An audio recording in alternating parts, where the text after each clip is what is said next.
Good morning, YouTube, or good afternoon.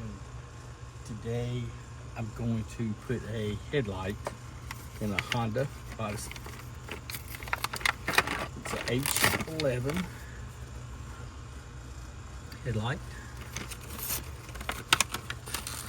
Wear a glove because you don't want to get your oils on the bulb itself or it'll blow. I only had one glove.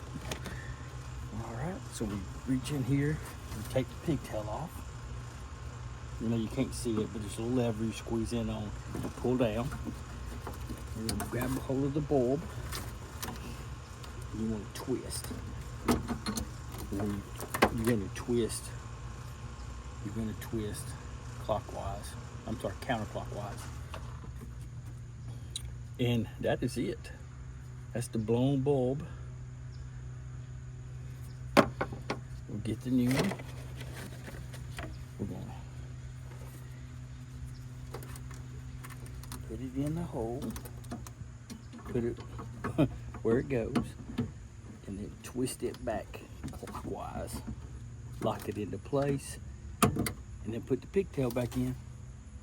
And your old bulb is out, new bulb is in. It's that easy. Please like and subscribe. Thank you for watching.